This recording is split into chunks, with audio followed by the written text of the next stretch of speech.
Hi guys, this is Deepika and welcome to my kitchen. Today, as part of Pongal special, I'm gonna make Sakkarai Pongal. It's the star dish of the Pongal day. This is a very yummy but easy recipe, guys, and I'm gonna show you how to make it traditionally so that you can actually make this recipe on your Pongal day. But I'll also tell you how to make it in a pressure cooker so that if you don't want to make it that way, you can make it in a pressure cooker. But today I'm going to make it with this traditional pan which we usually use. This is called Vengalapana. I'm guessing it's made with some sort of special metal. The main advantage of this pan is that it has a very thick bottom, so that's what you need to have. If you don't have this exact pan, then get a pan which has a very thick bottom.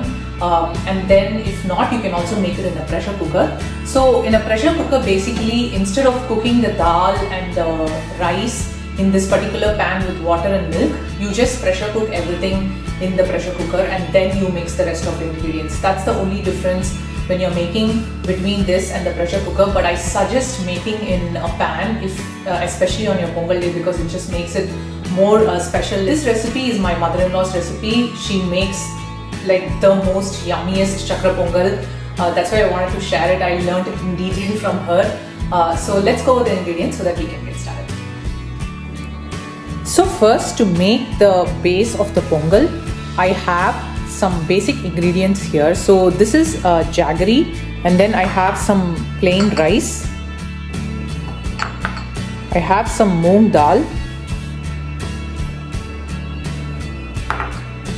I have some water, just plain water, and I also have some milk. Next, for the flavorings or toppings, I have some nuts here. So I'm using cashew nuts and raisins today, but guys, you can also use silvered almonds if you have. And then I have some ghee here, or clarified butter. And then I have a set of spices here. So this is some cardamom, and I have some nutmeg. This is a clove, this is mace, and then you can see the tiniest bit of ingredient here that is called Pacha kalpooram. It's actually camphor, but it's eatable camphor. If you don't have all of this, then that's fine. Use whatever you have. And then I also have some saffron here. But I suggest using all of these spices if you have them, because I'm telling you, all these together combined makes such an amazing flavor. So I really love it. And of course, we are not going to use a lot of this. We are just going to use very little. So that's why you can see I have taken very little quantity, because or else it will overpower the taste. Okay, so I have my pan heating here in very low. I'm just going to keep heated at very low, and then I'm going to add moong dal to this and just quickly fry that for a few minutes. Guys, I totally don't want this to become brown or anything. So once it's nicely heated, I'm just gonna literally switch off the flame, because there is a lot of heat in the pan. Once that's heated a bit, I'm just gonna transfer this to my cup. Now to this pan again, I'm gonna add half of the milk which I have, and then half of the water which I had.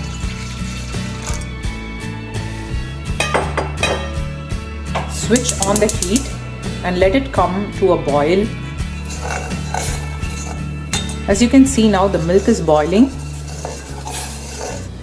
Once it starts boiling like this, I'm going to add the moong dal. I'm going to let this moong dal cook for a few minutes.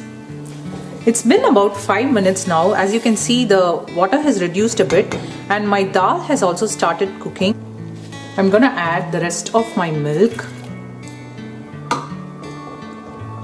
the soaked or the washed rice, and then the water which we had. And guys, I boiled the milk and the water because you don't want to add cold water and cold milk to these ingredients. So make sure your water is hot. So guys, pretty much after this, you have to keep mixing this and stirring this and making sure that the rice and the dal cook well really together. I leave the measurements of the ingredients of the dal and the water and the milk, everything below. So make sure you check that out for the measurements. So now I'm just going to let this cook like how you would cook normal rice or dal on a stove top. It would take about 10 to 15 minutes and then I'll show you when it's there. In the meantime, my rice is cooking. I'm just gonna add a little bit of the ghee which I have to a small pan here, and then I'm gonna roast my dry fruits and nuts in the ghee.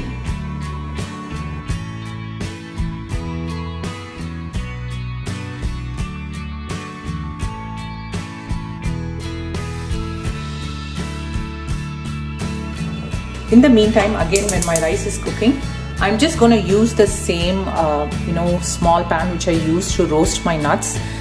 I'm going to roast few of these spices which I have. I'm just going to roast the clove and the mace and a light shaving of the nutmeg. That's it. I'll lightly roast this in the ghee. As you can see now, it's been about 10 minutes. The rice has started to cook, but it's not completely cooked, so we still have to cook it. But as you can see, the water is reducing, so I'm just having some hot water ready so that I can add it if it needs more water. Guys, by the end of it, I'll exactly leave the measurements, but it really depends on sometimes if you're having it in medium or low flame, the water evaporates a little easier, so it really depends on that. As you can see now, it has nicely started to cook both the dal and the rice. After this, guys, you need to make sure that you're near it. Have a holder and keep stirring this so that it doesn't stick to the bottom, and keep smashing it. I'm just shifting to a smasher here because I just want to make sure it's like really well smashed. So now once this is done, it's almost there. It took about a good 20 minutes for me to get here. So now I'm just gonna add my jaggery. Guys, if your jaggery is not very clean, then I suggest you just add some water to your jaggery, give it a boil, and then add it to this mixture. But the jaggery I get here is usually very clean, so I'm omitting that step, but definitely do that step if your jaggery is not very clean.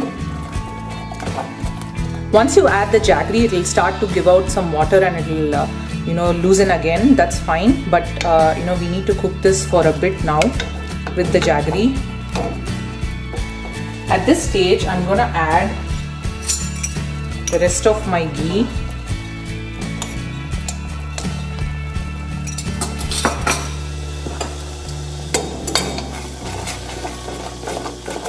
Wow, that looks so good, guys. That looks so good. Okay, now for the fun part, which I love, I'm just gonna switch off the heat at this point for a bit. So the next step, I'm gonna add all my spices. So basically what I did was, after I fried off the mace and the clove and all that, I just put it together with the camphor and the cardamom, and since there was some ghee in it, it just became a paste, but I've just grounded it really well. Now I'm gonna add that. Next, I'm gonna add my saffron. So to my saffron, I just added some water and crushed it really well in the small pestle. Guys, the key to get all the flavor from saffron is to make sure that you really grind it with water or milk. So now I'm gonna switch on the flame again in like the lowest possible. I'm gonna give a mix with all the spices. Oh my god, it just smells so good. As a final step, I'm just gonna add my nuts, and I'm switching off the flame now.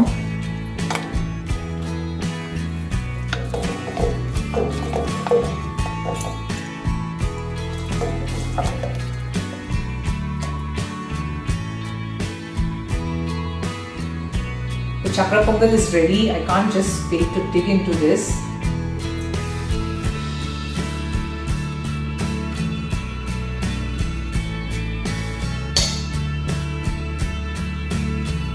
It is so yummy, guys. Honestly, made this before, but this is the best. It just tastes so amazing with all the flavors from the spices. If if you have all of those spices, definitely add all of them, the perfect quantity, not too much, so that it's just a melange of all those spices. It just tastes so good and so creamy as well. So I hope you guys enjoyed this video. Do try this recipe out on your Pongal day. I hope you have fun with your family and friends. Happy Pongal, and I'll see you again with another exciting video. Until then, take care. Bye bye.